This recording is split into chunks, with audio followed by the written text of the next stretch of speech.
Behind me are 3 towers that are due to be demolished in 2027. Today we're going to take a look at why they're going to be demolished, what's going to happen to the people that live there, and also, is this the end of the 1960s dream of high-rise living in Sunderland? Let's find out. Welcome back to Beyond the Weir. I'm Dave. Today I'm taking a closer look at the confirmed demolition of the 3 L's towers. 3 L's being Londonderry Tower, Lambton Tower and also Lumley Tower, all of which are owned by Gen 2. I'll cover off what stood here before these towers were built, why the towers were built, and also what went wrong, and why, after over half a century, are they finally coming down. So what stood here before? Before these towers existed, this part of Sunderland looked completely different. The East End, which is situated right beside the docks and the shipyards, was tightly packed with Victorian and Edwardian terraced houses. You had your streets, backyards, corner pubs, pawnbrokers, bakeries, workshops. This was street level Sunderland. Hard work, close communities, and lives lived within shouting distance of each other.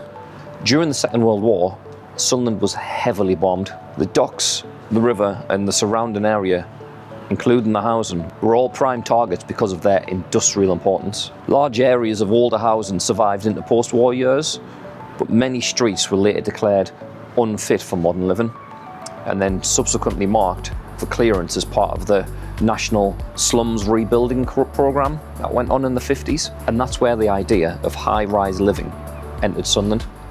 In the late 50s and 60s, there was an era of optimism around British housing. The thinking was simple: clear all the old terraces and build modern homes to lift people off the damp streets and give them hot water, heating, lifts, and views. High-rise living was sold as the future, not just housing, but better living. And that's where we got the 3 L's. They were built in the mid to late 60s as part of that vision. They rose directly out of the cleared East End streets and stood as symbols of modern Sunderland. Each block stands about 18 to 19 stories tall, and together they provide about 200 homes. But let's get into how they were built and why that matters.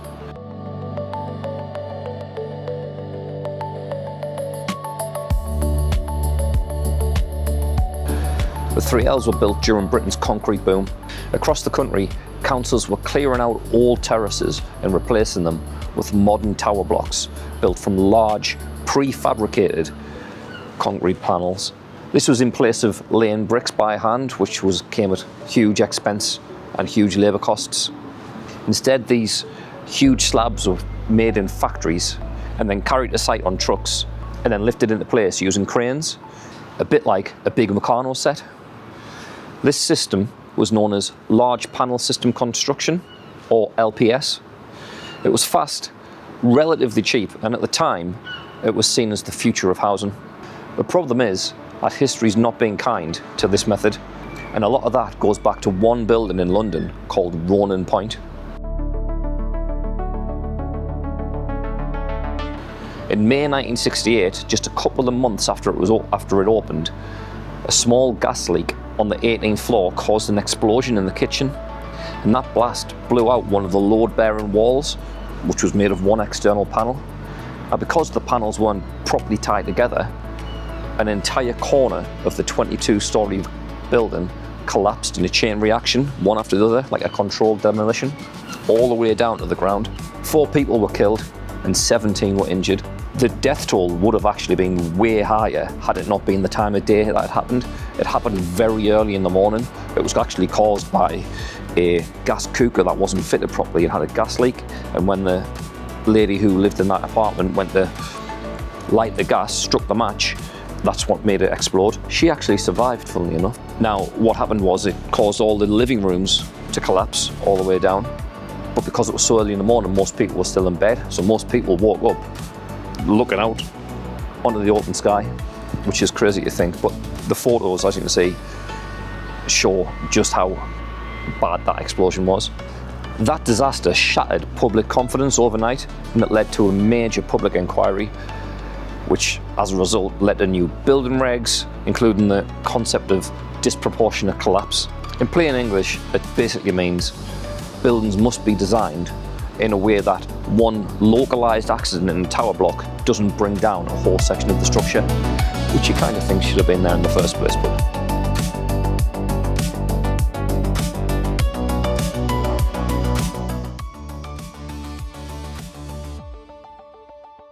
ever since Ronan Point, LPS towers have sat under a cloud. Councils and housing associations across the country have had to either strengthen them, strip out the gas, or in some cases demolish them altogether, like Ronan Point, if they can't bring them to modern building standards. Recent changes to the Building Safety Act have put pressure firmly back on again, especially for older concrete systems like this one. These buildings are not unsafe on day one, but they age differently, and strengthening them decades later is brutally expensive.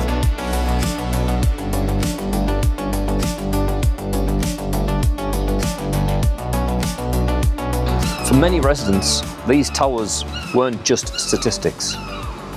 They were home. Families raised children here, friendships were formed, and some residents have lived here for 30 or 40 years.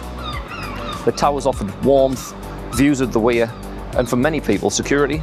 But over time, as you see with many high-rise blocks, to be honest, problems began to creep in. You've got maintenance falling behind, reputation slipping, and cases of antisocial behaviour. Once a building starts to get that label, it's actually very hard to shake. There have also been serious incidents over the years, including fires and tragic deaths.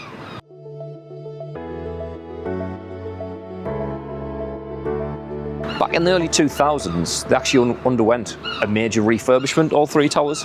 They were reclad, all the windows were replaced, and internal systems were upgraded. The goal at that time was simple: basically expand the lifespan of the buildings and improve the living conditions for the people that lived there. For a time that worked. The towers look modern again, and to be honest, they don't look too bad now. Energy efficiency improved, and all the residents benefited from the better insulation and updated facilities. But what the refurbishments couldn't do was change the original structural system hidden inside the concrete. So why are they being demolished now? Well, Gen 2 brought all engineers in and carried out detailed structural surveys on all three towers, on Lambton, Londonderry and Lumley. And the conclusion was brutal. To properly strengthen the 3Ls and bring them up to modern standards, it would cost around 15 million per building in structural work alone, and plus roughly another 5 million across the three for planned investment in additional fire safety improvements. By comparison, demolishing them worked out about £2.6 million per block. So when you look at the numbers on a spreadsheet, it actually makes demolition look like the only realistic option. And that's why after over half a century of dominating the skies over the East End, the 3Ls are now on borrowed time.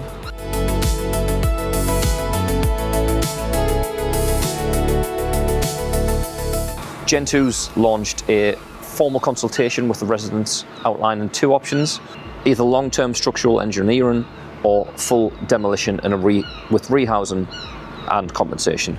And in 2025, the final decision was made that all three towers will be demolished. The rehousing programme is already underway and is expected to run through right up to 2027 until the last resident moves out. Around 170 households are affected across the three towers. Every resident's been offered priority status for new housing, legal home loss compensation, disturbance payments for removals, and also some new furnishings. Residents aren't being forced into specific areas. They can express preferences, but with that, obviously, availability, family size, medical needs will all play a part in where people end up. And while new houses can be offered, what can't be replaced is community. Long-time neighbours will inevitably be scattered across the city. Back to the question at the start, does this signal the end of high-rise in Sunderland? Because as you know, these towers aren't the only high-rise blocks in Sunderland. There are several other towers in Hendon. We've got residential blocks in the city centre. You've got the ones up at Lakeside as well. Most of Sunderland high-rise stock comes from that exact same post-war era, often built using very similar methods to the ones that's deemed these not fit for habitation. That raises a kind of uncomfortable question, to be honest. If these towers are no longer economically viable to keep, how long before the other towers meet the same fate? Was the 1960s dream of high-rise living flawed from the start? Well, I know they have been looking at the other buildings and they have been investing a lot of money in the ones specifically in Hendon and at Lakeside as well. But these ones were obviously deemed too far gone.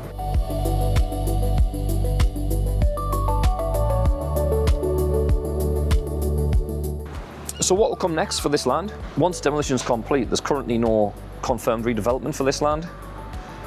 The likely future is lower rise housing, more modern estates and mixed tenure development. With that brings opportunity, but it also brings risk, because every time Sunderland redevelops, one question always follows. When Sunderland's been rebuilt, who is it really being rebuilt for? These towers once symbolised progress, then they became symbols of decline, and now they're becoming symbols of transition. This is not just the end of 3 buildings. It may be the quiet end of the 1960s experiment of high-rise living on Wayside. If you enjoyed this deep dive into Sunderland's hidden history, make sure to like and subscribe. Or if anyone's ever lived in the 3Ls, please comment. And as always, thanks for watching. See you in the next one.